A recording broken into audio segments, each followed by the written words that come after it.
கர்த்தர் அதிசயங்களை செய்கிறார். ஊழியங்கள் வழங்கும் ஜீவ வார்த்தை.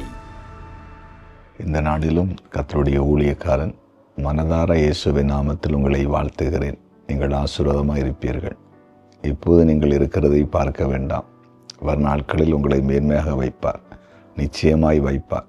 உங்களுடைய நினைவுகள் ஆண்டுடைய நினைவுகள் அல்ல. அவர் உங்களை குறித்து பெரிதான நினைவுகளை வைத்திருக்கிறார். நம்முடைய ஆண்டவர் ஆராய்ந்து முடியாத பெரிய காரியங்களை செய்கிறவர், எண்ணி முடியாத அதிசயங்களை செய்கிறவர். ஆராய்ந்து முடியாத பெரிய காரியங்கள், ஆராய்ந்து முடியாத பெரிய காரியங்களை அவர் நிச்சயமாய் செய்வார். சரி, அதனால் கலங்காதீங்க. இந்த நாள் அற்புத நாள். இந்த நாள் ஆண்டவர் உங்களுக்கு நன்மையை தருகிற நாள். விசுவாசியுங்க. அதாவது இந்த நாளில் ஜீவாத்தைக்காக நாம் தெரிந்து கொண்ட வசனம் சங்கீதம் 32:7. நீர் எனக்கு மறைவிடமாயிருக்கிறீர், என்னை நீர் இக்கட்டுக்கு விலக்கி காத்து இரட்சணிய பாடல்களை சூண்டு கொள்ளும்படி செய்வீர். என்னை நீர் இக்கட்டுக்கு விலக்கி காத்து இரட்சணிய பாடல்களை என்னை சூண்டு கொள்ளும்படி செய்வார். இக்கட்டுக்கு விலக்கி காப்பார், இக்கட்டுக்கு விலக்கி காப்பார். இக்கட்டு என்றால் தீமைகள், நமக்கு விரோதமாய் வருகிற போராட்டங்கள். இந்த பூமியில் எப்போ யாருக்கு என்ன வருதுன்னு யாருக்குமே சொல்ல முடியாது. எல்லா இடத்துலையுமே நமக்கு விரோதமாய் பலவிதமான தீமையான காரியங்கள் நடப்பதற்கான சூழ்நிலை திடீரென்று உண்டாகிவிடும். அதாவது நம்ம வாகனங்களிலே பிரயாணப்படுகிறோம், எத்தனையோ காரியங்களை நாம் உலகத்திலே பார்க்கிறோம்.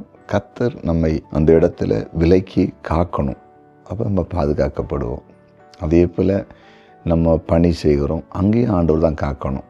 அதாவது இன்றைக்கு உலகத்தில் இங்கே பார்க்கும்போது வாகனங்கள் பிரயாணம், கரண்டு, பலவிதமான காரியங்கள். அதாவது ஒரு மருத்துவமனையில் பணிபுரிகிற ஒரு டாக்டரோடு பேசும்போது அவர் சொல்லுகிறார்கள், எங்கள் மருத்துவமனையில் அட்டாக்கில் பாதிக்கப்பட்டு ஒவ்வொரு நாளும் பல பேஷண்ட் வருவாங்க. தரையில் வழுக்கி விழுந்து, பாத்ரூமில் மாடியிலிருந்து கீழே இருந்து விழுந்து, தலை காயத்தில் கூட அநேகர் கடந்து வருவாங்க. இன்னும் விஷப்பூச்சிகள், பாம்பு கடித்து அநேகர் வருவார்கள். அப்படி சொல்லிக்கொண்டே இருக்கு. அதில் சிலர் பிழைப்பார்கள், சிலர் பிழைக்க மாட்டார்கள். இன்னும் தினமும் பலர் வாகன விபத்திலே சிக்கொண்டு ஆபத்து நிலை கொண்டு வரப்படுவார்கள். இப்படியெல்லாம் அவங்க சொல்லிக்கொண்டே இருந்தாங்க. அப்படின்னா நமக்கு எத்தனையோ போராட்டம், எத்தனையோ நெருக்கம் இந்த உலகத்தில் நமக்கு நேராக வருது. ஆனால் ஆண்டு நம்ம எல்லா இக்கட்டுக்கும், எல்லா தீமைக்கும் விலக்கி கண்ணன் கண்மணியை போல நம்மை காப்பார். விசுவாசிப்பீங்களா? ஜெபிப்போமா? ஜெபிக்கலாம். ஆண்டவரே, எங்களை இக்கட்டுக்கு விலக்கி காக்கிற தெய்வமே, இந்த நாளில் ஜீவார்த்தை கேட்ட உம்முடைய பிள்ளைகளை கர்த்தர் எல்லா இக்கட்டுக்கும், எல்லா தீமைக்கும் நீர் விலக்கி காக்கும்படிக்கு, விலக்கி பாதுகாக்கும்படிக்கு உம்முடைய ஊழியக்காரன் ஜெபிக்கிறேன். இந்த நேரத்தில் ஏதாவது இக்கட்டான சூழ்நிலையில், ஆபத்தான நிலையில் யாராவது இருப்பாங்கன்னா இப்போ அவர்களுக்கு விடுதலை கொடுங்க. குறிப்பாக நோயிலிருந்து சுகத்தை கொடுங்க. பிசாசின் போராட்டம் விலகட்டும், பயம் விலகட்டும். ஆண்டவரே, இந்த நாளில் பிறந்த நாளை காண்கிற ஒவ்வொருவரையும் ஆசீர்வதித்து ஜெபிக்கிறேன்.